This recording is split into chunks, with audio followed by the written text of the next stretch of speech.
Welcome. You're with Roxy today. Roxy M. Carter, all aboard Wisdom. Come on, hit subscribe, hit like, let somebody know that it's time to start watching this because today we're going to have a very serious subject, And it's really kind of sad. I call it sad.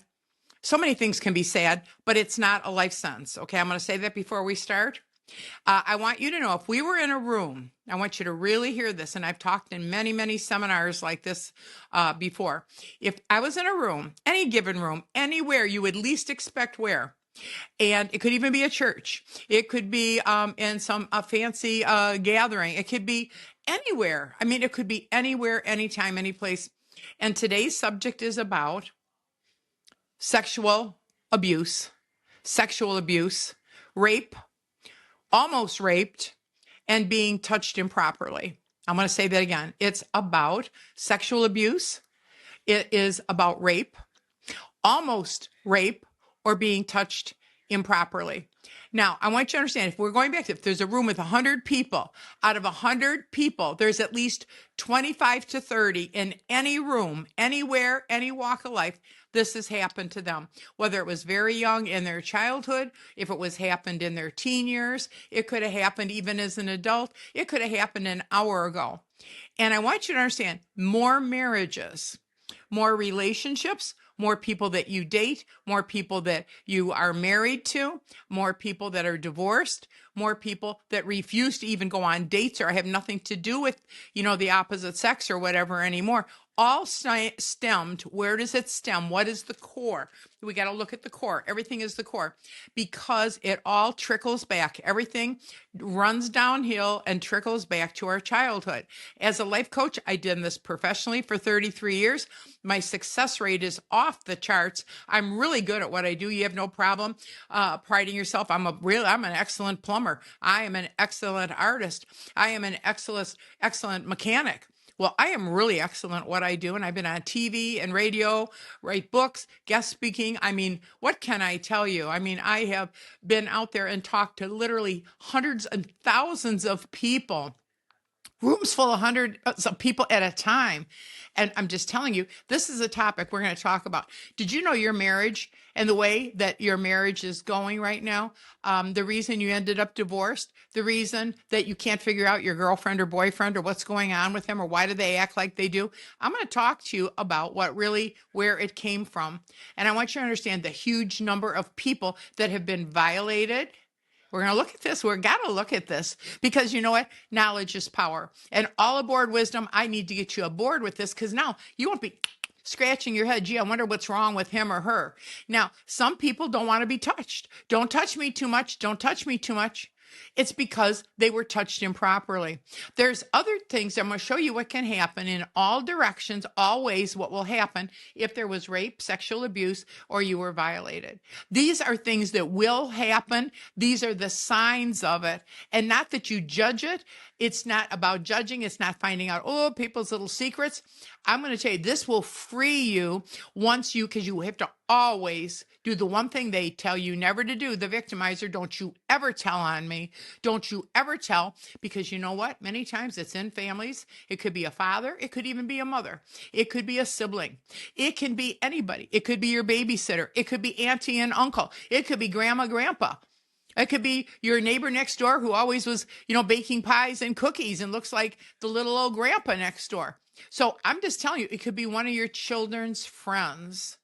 But no matter when this happened, if you think this don't change you, why does it change you? We're going to look at this today. And remember, this is one of those things you can always get better from, but you have to get it addressed and quit saying, that didn't happen to me, or, well, that was a one-time deal, or that happened so long ago, oh, that doesn't matter. That has nothing to do with now. Boy, do you go into a frenzy, or you clam up and just go tight when anybody, even talks about it, or I got to leave the room, I got to go take a bathroom break. You've got to address it so it's over with. We're going to pull the plug on it today, and we're going to go into things very quickly. I'm going to just hit the bullet points on stuff. Now, if you're in a marriage, if you're in a relationship, or if you've been in and you're very disillusioned, why, I don't know, even people, they don't want to have loving type of sexual relationships. We call over the 30-second, boom, boom, boom, boom, boom, boom. Okay, it's all over with. We don't need to touch. It's just something that you do, like scratching an itch. I mean, this is an adult. This is what we got to talk about in life. People who don't want the emotional connection, they're just like looking for a relief, like they're taking an antacid, or they got a scratch and they're itching it. Many of the people that you just think, well, I don't think they lack feeling. They didn't come into the world lacking feeling. They learned there could not be feeling, emotions involved, because they were sexually abused, raped, and they've never talked about it. And if it happened to them, the one thing that you notice about them, the first thing is they want to go into hiding. They want it to hurry up and get over with. And they want to usually get in a shower and scrub and scrub and scrub because they never feel clean enough. That is terrible, that there are only two kind of people. I want you to really hear this. Anybody who ever was raped, sexually touched improperly, abused, violated. There's two kind of people only. There are only two styles of people on the planet who did that to you. They're narcissists and sociopaths. Narcissist and sociopath. A narcissist says, I don't really care what happens to you because I'm only caring. I need to take care of my need. I need what I need right now. And you're something I'm going to snack on. Okay. There is no feeling there. And they are very, very good actors and very charming. Both the sociopath and the narcissist. They are very charming. So they can lull you into things. And I'm going to tell you about what they do and how to lull you, how they lulled you into it. The other thing, the sociopath, they feel nothing. They feel nothing, just like as if, when your hand goes to sleep. Well, if your hand was totally asleep, your hand would feel more than they do. They will never wake up. They will never feel. And they've gone on and done this to many different people. So don't just think you're unique. And every time they get away with it, you are allowing it because you're getting them stronger because now they believe they can get away with it. I don't care if it's in families. I don't care if it's a family member. You don't protect them. They have a name. You have to, no matter what age you're at, go back and tell on them. You go back and tell, this is what they did to me. And I don't care what their excuses. They might even cry, beg forgiveness, drop to their knees and have a come to Jesus moment. I mean, they could do whatever they want. The thing is, it still happened to you. And what it did, it triggered all the senses in your mind and in your sexual part, which is your strongest emotion. The two strongest emotions in the human body is money, money, security, and sexuality. Those are the two things why people get divorced. Okay. So I want you to understand that the money, it doesn't always fix everything. They need it. And so is the sexuality thing. Many people, one of the two things happen when this has happened to them. When a person has been raped, violated, touched improperly, one of two things. There's not a third thing. Either they become very frigid, don't touch me, leave me alone. They're always trying to cover themselves. They're always trying to dodge somebody touching them, pawing them or whatever, because it takes them back. They don't even know why. Don't touch me, or I'll quick give you a hurry up, a little kiss. Okay, that should have satisfied you. Okay, pat you on the shoulder. Okay, because you see, they couldn't get away from their predator. So now they're older, they spend their whole life dodging affection and love. The other ones, because they felt that stimulation and they hated what happened to them. They hated it. They couldn't wait till it got over with. They hated it. But with sexuality, it's the strongest emotion. There was pleasure involved. So in the worst heinous thing that could have happened to them, if you think that wasn't pleasure, so now the person goes through life feeling guilty. Well, that was terrible. That was bad. Why did I enjoy it? And many of them go back for more. Now, this is what happens to people who end up in the sex industry. The majority of them have been raped, they've been violated, touched improperly as children or at any other point in their life. So what happens now? They give up, and all they do is they just go from partner to partner to partner, and they want to do the most lewd things. They want to show this part, they want to show that part. They just sold themselves out. Here, you want me, here it is. Here's the whole thing. We're laying it all out for you. So they either become very, very frigid, don't touch me, leave me alone, not right now, or it's like, oh, hey, baby, and they chase you around because they look like a sex addict. They don't even, do you know that sex addicts don't even really enjoy it? It's just what they do so they can be on the other end of feeling powerful. Now, you need to know this. The answer to all this is, I don't care how many years you've carried it. If you kept this a secret, you have been carrying it. You say the person's name, when it happened. Okay, this is no shame on you. And the big thing is, I want you to know, with all rapes and sexual predators and whatever they are, I don't care who they are, if they're in your family, your best friend, I don't care what the connection is, your neighbor, your babysitter, I don't care who it is. There is no, that has to come out, because you know what? Exposing them. What will it do to the family? What will it do to the friendship? Honey, that isn't a family. That person needs to be knocked out of the family, and they definitely don't need to be the neighbor and thought so well of. Because this is killing you, and many actually very physical diseases happen to people because that happened to them and they're hiding it. Do you know that many women who have female issues, and men who have male issues all went through sexual abuse, and now later on in life, because they carried it, they hid it, they carried it, now guess what? They're having all kind of physical areas, sickness and illness, because it was stuffed down in those areas. The awful thing about this is, and I have to bring this up because this will end what you're dragging around. You will not carry the suitcase around with you anymore. Once you know, I'm coming right out and I'm telling you and teaching you this as a life coach, and I'm telling you this ends it. It's when you are saying, I don't care what, it's not going to look bad on me. Even if you happen to enjoy the way it felt. Of course, there's certain parts of it you're going to have enjoyed. Okay, they tweak something, they open something in the pleasure center of the brain, but they will mostly tell you, you know, I love you, or I love you. I have a connection to you. You know, this means something. Let's keep this our little secret. And the really scary ones will tell you hide it, or something's going to happen to your family. Something's going to happen to this. Something's going to happen to you. So you imagine how tight of a life you've lived in fear, in dread, sleeping with one eye open. And do you know that most people who are very, very, very light sleepers, they hear everything. These people hear everything, every little sound. I mean, if there is a cricket outside, my God, it's they had to sleep light, because every moment they were saying, who's going to come in my room? Who's going to do this to me? They were all, every person this has happened to was caught off. They were surprised by it. They didn't see it coming. Somebody just pounced and did whatever. And what's worse is when they tell you they love you, I love you, this is our secret, we're never going to tell anybody, we're going to make this pact. They're doing it so they don't go to jail for rape, is what they're doing. And they want to be free. They don't want to be put in jail or have their hand slapped or giving a name as a rapist or whatever. But they do it because they want to continue, because they have a whole list of people. The next person they see, they want to go after and do the same thing they did to you, they will do to them. They will do the same thing to you as they do to them. Signs that you have a person that's just happened to. And again, you have to be the whistleblower. I don't care what, you have to do it. So there's no age that you don't come clean and tell somebody and then you get it out. I would say tell a life coach, tell your minister, tell your priest, tell your mate the truth. They're not going to think less of you. You were the victim.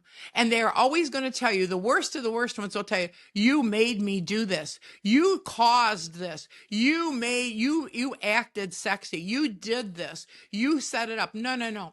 These people have done it to people before you, and they will do it to everybody. And each time they do it, they're going to get better and worse with it. The people who have been actually hurt and wounded so deeply and messed up, you can be unmessed up once you start talking about it and you get to the bottom of it. It's like pulling the cork. It's pulling the cork out of a bottle and you take all the pressure out of it. It's popping the balloon in your life so you don't go through life and die with this big secret hanging over you. Because the truth is, people really can tell there's something off. People who are healthy don't pull away, don't touch me, leave me alone, always look for excuses to run away and be gone. Or they're so promiscuous, they're swinging on a strip pole, okay, or they're selling themselves on a corner, or every single person they see, date, or whatever, they just lay down and there we are and there we go. We're playing Humpty Dump. So whatever it is, it takes one of the two extremes with people. You have to understand that these people felt nothing when they did it. There was not a bit of love when they did it. And they will continue to do it to other people. I don't care if today they're old, they got gray hair. I don't care if they're on a cane or a walker. You've got to really tell about it so you're free from it. You see, when you do it, do you know that do you realize that can feel safe? Because otherwise you're either you're ruining your life and your reputation by being out there because you're acting out, well, I must be a piece of trash. That's what they treated me like, so I'm going to be out there doing it. Or I don't want no one to touch me. Now I'm going to try to be all so holy, holy. Nobody's going to touch me. I'm so pure. Do you realize this is not normal? And this comes from a core of evil that somebody would really do this to you. Again, in a room of 100 people, there's at least 20 some to 30 people that have all been raped, violated, and touched improperly. Many times it's from a family member. It could be your parents. It could be a neighbor. It could be the babysitter. It don't matter who it is. It is your job to talk about it and get this out. What happens to you also, you will always notice you start to neglect yourself. Many people this happens to, they don't clean themselves properly. They let themselves go. They start putting on weight. They're overeating. I mean, they hygienically don't take care of themselves. The other extreme that want to believe that this didn't happen to them, they're always taking 3-4 showers a day. They're scrubbing themselves up. They look like they're the king and queen of the shower. I mean, they got a soap on a rope and shampoo attached to them all the time. I want you to understand, when you get to the core and you realize this has happened in a room of 100 people, 20 some to 30 some people. They just was a different face, a different name. And the other thing is, what can happen? Some of you, because it happened to you and you're trying to understand it, you went on to do one of two things. You might have gone on and done it to other people then, because it was done to you. Monkey see, monkey do. What it is, you were trying to subconsciously understand why they did what they did. The other thing is, they go on to hurt animals. People who go on to hurt animals, they pick animals to hurt on. They hurt animals because they think, you know what, you hurt me. And it's something that they think is not, it's little, it's tiny, it can't talk. And they themselves didn't talk about it. So realize that they do that. And also many of the people who are bullies, people on the playground who hit people, bullies, animal cruelty, all this stuff. This is all another thing. And they go on again. Either they pull back and they don't want to be touched, leave me alone, don't touch me, oh my gosh. Or they are going to go on and they're going to do it to other people. So understand, this is one of those things you've got to tell that this happened to you. Nobody is going to judge you. If anything, people will finally understand, now I know what's wrong with her. Now I know what's wrong. Oh my God, that poor creature, look what they went through. And don't cover for these people. They don't deserve it. So when you want to get back and live your life, you want to have love, you want to have romance, you want to have passion, you want it to be in the normal. You don't want to say all you ever do is turn to pornography and everything else. All these things stemmed from even a one-time episode of something, and you shut it down, you shut it up in a suitcase, and you've been dragging this baggage with you. So I hope today's podcast was helpful to you, because this is a very serious thing and it'll change your life. You can actually leave this life having romance and love and peace of mind, everything. They have a name, you tell the exact story of what they did, and don't ever believe they loved you, and don't you ever believe you did something to cause it. It was always in them. Subscribe. Also have and let other people, if you suspect this has happened, and pretty well you can tell the signs are there. Come on, they really are. So whatever it is, I want you to really do something wonderful and actually tell people, I have a feeling this may have happened, and no matter what, it wasn't your fault, but you can bring it to a halt. No more baggage, no more carrying it around, and you really can enjoy the rest of your life. So pass this on to other people. God bless. Have a wonderful week. And again, All Aboard Wisdom with Roxy Carter. Subscribe.